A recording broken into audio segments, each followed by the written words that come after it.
9 de la mañana con 22 minutos. Ya está con nosotros aquí en cabina el magistrado Luis Enrique Villanueva Gómez. Muchas gracias, magistrado, por acompañarnos en Cara a Cara. Gracias, muy amable por esta atenta invitación y como siempre quedo a sus órdenes. Pues bueno, magistrado, me parece que un tema fundamental para hablar del Poder Judicial es primero saber cómo está este ente. Es decir, sabemos que es un ente que genera mucha desconfianza en la sociedad, que tiene alta percepción de corrupción, se vincula a privilegios y bueno, la experiencia del ciudadano en general es que pues hay ineficiencia administrativa, hay tardanza en procesos. ¿Cuál es su diagnóstico en este momento del Poder Judicial? Sí, quiero explicarte que preocupados en esa problemática real de la cual estás haciendo mención, que sin duda lamentablemente así lo es.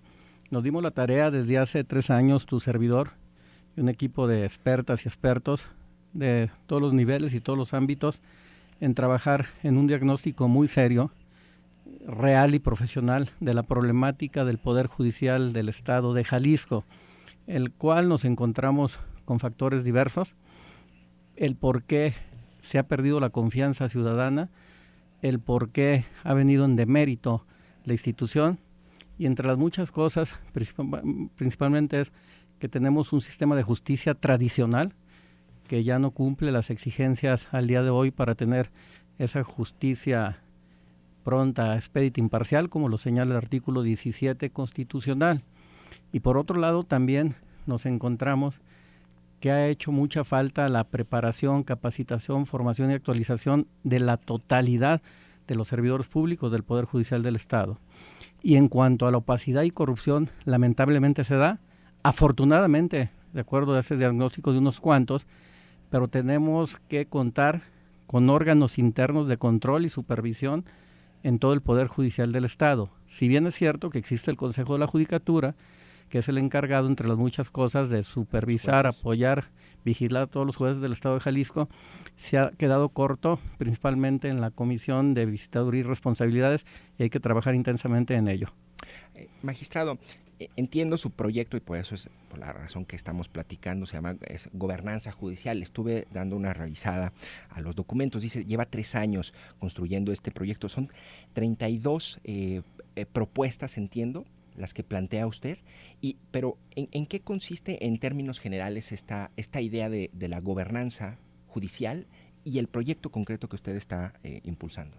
Muy bien, al caso concreto. Este modelo de gobernanza judicial surge de acuerdo al diagnóstico puntual que hice referencia con anterioridad. Era encontrar el cómo sí, a través de un modelo, dar solución a toda esta problemática.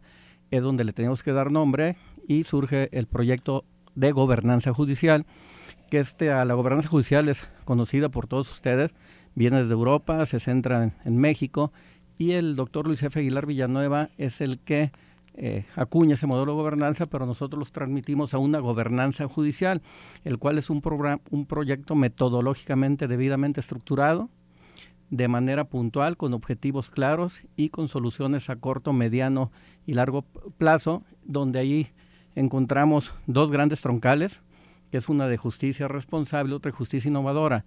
Pero previo a entrar en detalle, quiero decirte que este modelo se basa en poner en medio al ciudadano, en poner en medio al justiciable, que al fin de cuentas, como servidores públicos, es a quien nos debemos. Razón por la cual estamos socializando este producto para generar opinión de todos los sectores, organizaciones, cámaras empresariales, para recobrar la confianza ciudadana.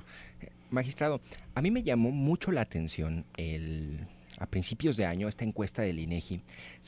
No sé si conocía este dato, pero en todas las entidades la percepción del funcionario más corrupto es el policía vial, en general, en estas encuestas de percepción que realiza el INEGI. Solo en Jalisco la percepción de los ciudadanos es distinta y el funcionario que ven más corrupto es el juez, a diferencia del policía vial.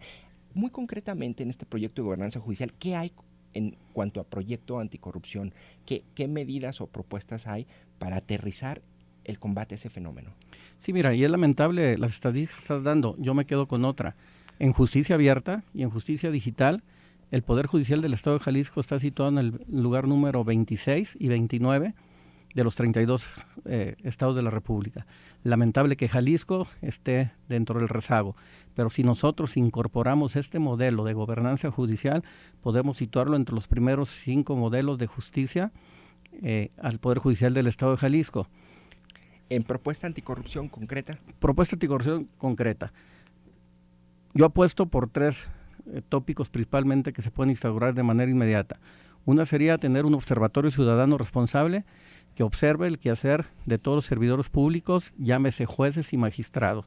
Porque también quiero decirte, no todo lo que se hace es malo, pero como no se transmite, no se comunica, pues ahí está ese observatorio ciudadano para que califique el actuar de manera imparcial.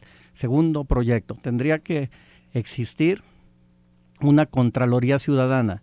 Una Contraloría Ciudadana para efecto de, además de la Auditoría Superior del Estado, haya controles ante los 2 órganos de gobierno para que también califique el desempeño en el ámbito jurisdiccional y administrativo del Poder Judicial del Estado. Y por último, un sistema judicial anticorrupción. Es decir, conocemos la Fiscalía Anticorrupción, yo respeto, no califico si ha surtido efectos o no, o si ha sido bien calificada. Lo cierto es que esa Fiscalía Anticorrupción depende del Ejecutivo y revisa a todos los servidores públicos, incluyendo a los del Poder Judicial, jueces y magistrados. Pero no hay respeto irrestricto a la autonomía e independencia, a la soberanía de los poderes entre sí. Entonces, si nosotros tenemos ¿Cuál sería la diferencia, por ejemplo, con la judicatura en el caso de los jueces? ¿Sí hay que, perdón? ¿Cuál sería, por ejemplo, la diferencia de un sistema judicial anticorrupción, por ejemplo, con lo que ya hace la judicatura? Bueno, el sistema judicial interno anticorrupción primero se tenía que integrar a través de un comité.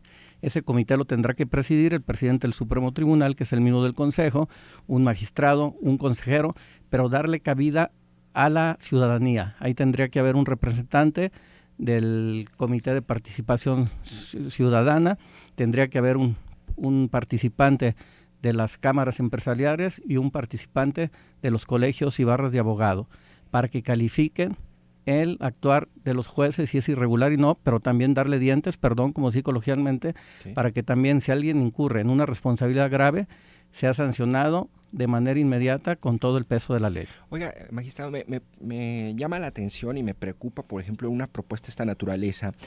Ya tenemos un sistema estatal anticorrupción, ya tenemos un comité de participación social, ya tenemos, algunos organismos, el sistema o este organismo que es ciudadano de observación del sistema anticorrupción. Digamos, tenemos el Consejo de la Judicatura. No corremos el riesgo de llenarnos de, digamos, entes y de burocracia para combatir un fenómeno tan concreto y tan identificable por la población. 2 aspectos. Aparentemente pareciera que sí. Pero ¿por qué te quiero decir que principalmente sean órganos internos? Porque el quehacer, el desempeño, bueno, malo, regular, cómo se imparte justicia a través del tema jurisdiccional, cómo se administra justicia a través del tema de la judicatura, lo sabemos los funcionarios que estamos dentro de acuerdo a la justicia cotidiana que a diario realizamos. Entonces, un órgano fiscalizador que está fuera no nos daría los mismos resultados. Es como, por ejemplo, en el Congreso del Estado. Yo respeto mucho a los señores diputados. Ellos modifican, legislan, hicieron una reforma integral al Poder Judicial, pero viene de afuera, que muchos asesores no son abogados o los diputados no conocen el entorno dentro del Poder Judicial. Por eso, aquí se tiene que trabajar a la inversa, que todas estas propuestas y todas las reformas, adecuaciones que deben principalmente llevarse a cabo de una armonización normativa, tiene que salir a propuesta del Poder Judicial del Estado para mejorar. Y por otro lado, sin duda, ya cuando pasemos más adelante, cómo también vamos a bajar los niveles de corrupción e impunidad con las nuevas tecnologías de la información y comunicación, cuando el Poder Judicial del Estado, te señalé, tenga una justicia abierta y todo lo transparente y todo suba a las plataformas. De hecho, está esta reforma que ya obliga, ¿cuándo tienen que empezar a publicar y a transparentar todas las sentencias? No, ya de por ley ya nos obliga, la ley de transparencia ya desde hace 2 años ya nos obliga a subir toda la información de las sentencias. El problema es que no se cuenta con las plataformas y con los servidores suficientes para hacerlo, pero esa no es justificación, se puede implementar a través del área informática cualquier información. Debemos de tener un sistema para búsqueda de asuntos, el CISE que tiene el Poder Judicial del Estado, que haya un CISE local, eso ya por ley lo estamos haciendo. Claro, bueno, magistrado, a ver, vamos a un corte y regresamos con un tema que me interesa mucho y que hemos abordado en Cara a Cara y que son los juicios en línea y cómo esto podría representar la reducción de hasta la mitad de tiempo en los procesos judiciales, mercantiles, civiles, penales, y la opción enorme que representa y cómo Jalisco va a la saga en eso. Vamos a escuchar, vamos a hablar de ese tema una vez que regresemos del corte. Son las 9 de la mañana con 32 minutos. No te vayas, estamos en Cara a Cara.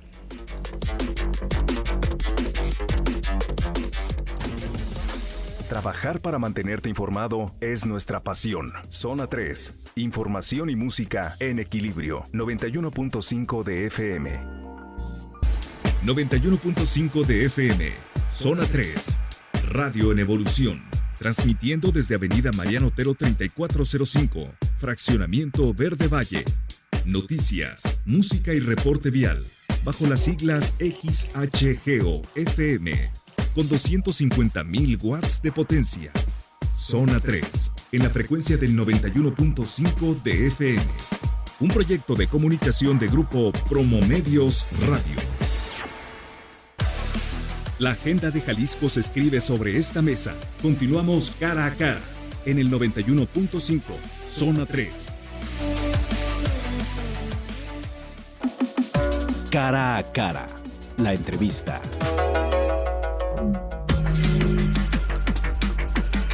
9 de la mañana con 35 minutos. Te recuerdo el teléfono de WhatsApp 33 18 80 76 41. También el teléfono en cabina 31 22 42 66. Y estamos platicando con el magistrado Luis Enrique Villanueva Gómez y una propuesta con un modelo de gobernanza judicial que él tiene. Y otro de los temas obligados son los juicios en línea, magistrado. Entiendo que entidades como Nuevo León, como Estado de México, ya tienen tribunales virtuales, ya hacen procesos y audiencias en línea, y aquí creo que nomás nosotros tenemos la firma electrónica en algunos casos y las notificaciones electrónicas. ¿Por qué Nuevo León y Estado de México están 15 o 20 años adelante en materia de innovación e impartición de justicia? Sí, doy un apunte más. Esos estados definitivamente respetables, de los que hiciste referencia, yo me he dado la tarea de estar ya en los tribunales superiores de justicia, esas entidades federativas. Ah, ¿los conoce? Sí, y dos factores fundamentales. Uno de ellos, están en la mejor y amplia disposición de compartirnos sus nuevas tecnologías de información y comunicación, entregarnos todas sus bases de datos, todos sus proyectos, para venir a instaurarlos aquí a Jalisco de manera gratuita. Gratis. Y así mismo, en paralelo, mandar gente especializada en las áreas de informática y programación para capacitar a los servidores públicos de Jalisco. Nomás es que se tome la decisión, calendarizar y decir sí cómo hacerlo. Ellos nos llevan 10, 20 años luz de adelanto. Colima, que es un estado aquí vecino, que yo respeto mucho, pero con menos condiciones que Jalisco en todos los sentidos, ellos ya tienen también el nuevo sistema de justicia oral en materia familiar. Y es decir, un divorcio por mutuo consentimiento en Colima lo están resolviendo a razón de 24 horas, lo que en Jalisco se tarda de 3 a 6 meses, y con esta crisis pandémica nos lleva todavía mayor tiempo. ¿Por qué no se ha realizado en Jalisco? Primero, yo creo que debe existir voluntad para hacerlo.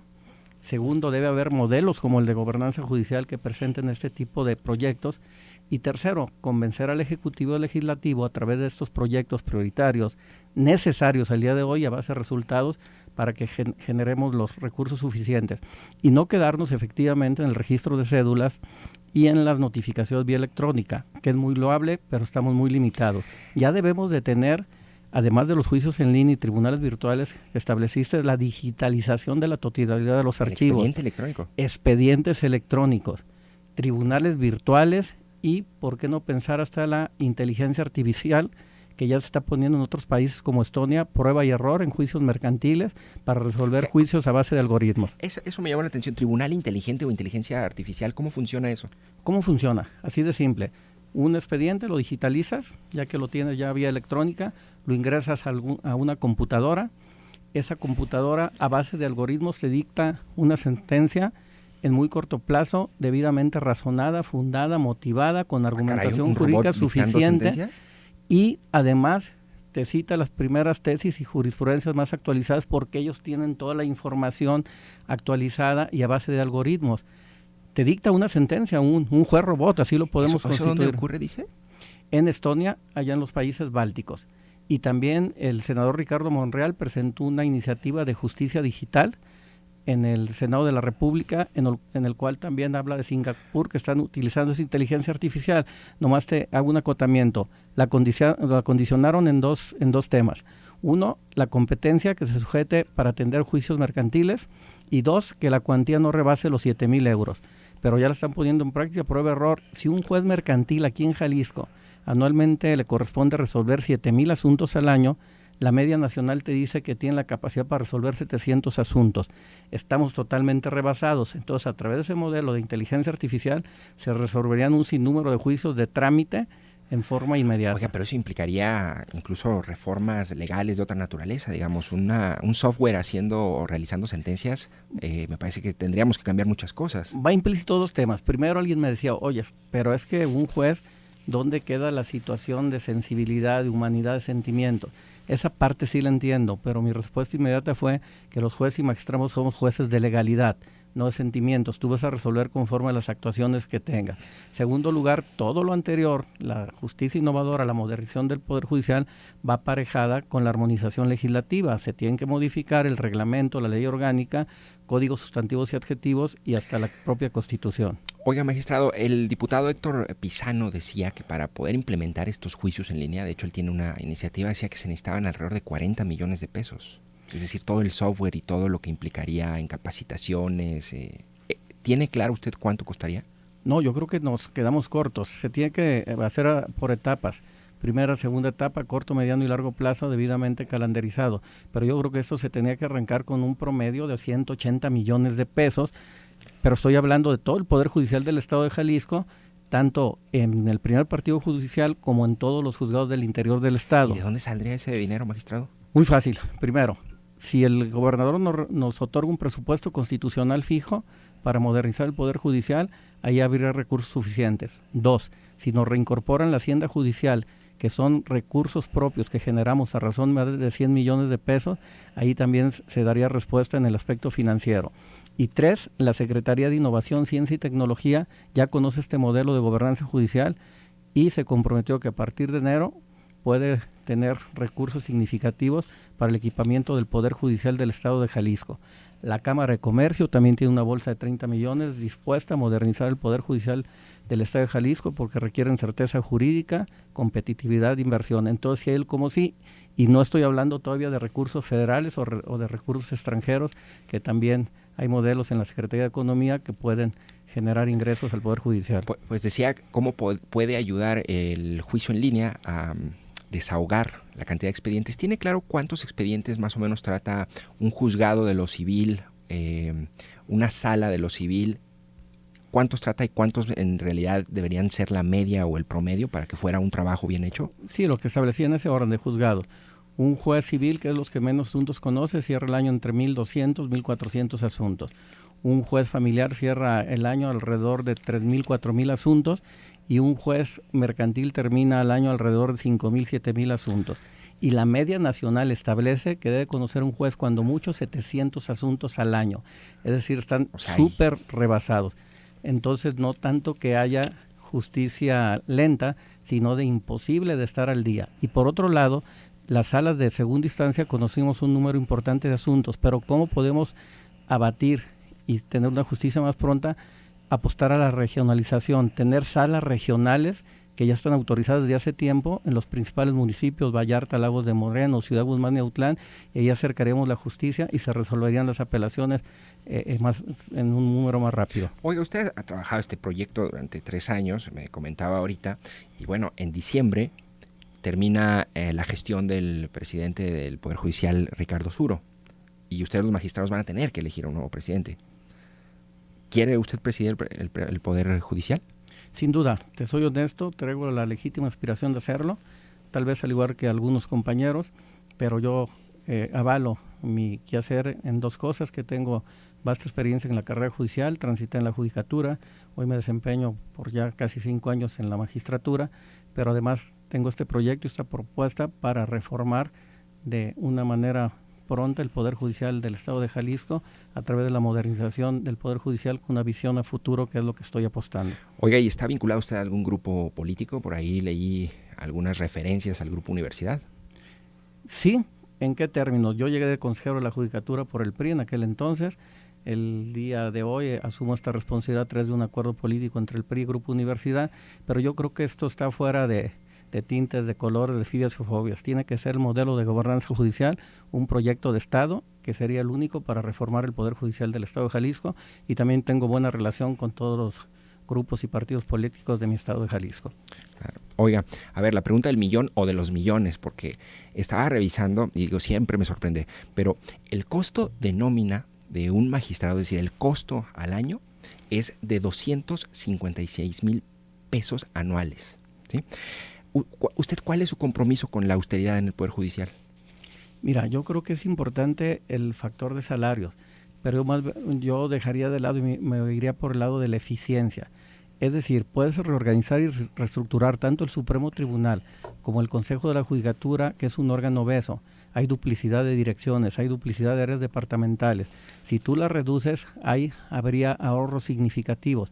Y por otro lado, yo apostaría, como el Poder Judicial Federal, incrementarle los sueldos principalmente a las personas que vienen de abajo, a los auxiliares judiciales, que son los que hacen un trabajo. No a los magistrados. A los secretarios, a los jueces. Yo creo que deben de estar mejor pagados, porque si haces un aspecto comparativo, como me gusta que haces tu estadísticas, los jueces y secretarios y notificadores tienen doble o triple trabajo que todos los servidores públicos del Poder Judicial Federal, y con la situación que con un sueldo precario comparativamente. Entonces, si incrementamos salarios, los motivamos, yo creo que se harían más responsables, trabajarían mejor y se abatiría parte de la corrupción. Es decir, usted pugna por menos personal, es decir, adelgazar la nómina, pero mantener los salarios y ajustarlos con, digamos, los escalafones más abajo, ¿correcto? ¿Eso Así es lo que entiendo? Respetar el suelo de la situación de homologación y respetar el escalafón y la carrera judicial. ¿Hasta cuánto se podría adelgazar la nómina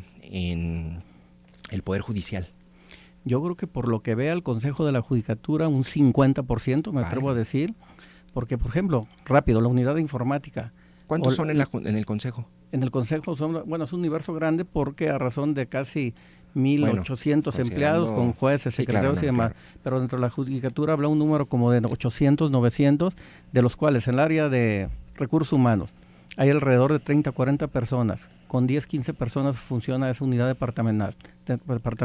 Entonces sí está aquilosada. Por eso lo que tú dijiste, el capítulo 1000, que es el que maneja sueldos y salarios, el 95% del presupuesto se va a nómina, entonces te queda el 5% para gastos de operación, que no es posible. Oye, ¿y a poco sí, como dicen coloquialmente, se aventaría ese trompo a la uña de reducir a la mitad un organismo como el Consejo? Claro, pero déjate comento cómo. No los vamos a despedir, porque además no tenemos los recursos para liquidarlos. Eso sería una Entonces, ¿qué se haría? Cascada de amparos. La mayor parte son abogados y están inutilizados o mal utilizados, sacando copias, atendiendo cuestiones administrativas. Eso los trasladas. Abres el doble de juzgados y los trasladas a que se desarrollen dentro de los juzgados, dentro del ámbito jurisdiccional. Vas a acrecentar juzgados, vas a disminuir cargas y no te va a costar. Es una reingeniería, una reorganización. Es más reingeniería que reducción de la plantilla, que eliminación de la plantilla, ¿cierto? Así es, sería reorganización una reingeniería, interna. más bien. Bien, bueno, magistrado, pues yo le agradezco mucho que nos haya acompañado. Son las 9 de la mañana con 48 minutos. Estamos en Cara a Cara. Estuvo con nosotros el magistrado Luis Enrique Villanueva Gómez. Muchas gracias por haber estado Finalizo aquí. diciendo que agradezco y dejo una página del modelo de gobernanza judicial, que es www.gobernanzajudicial-mediojalisco.mx. Para cualquier retroalimentación crítica, esta propuesta será bienvenida. Bueno, muchas gracias, magistrado, por habernos acompañado en Cara a Cara. Vamos a un corte y regresamos para el cierre del programa. No te vayas. Muchas gracias.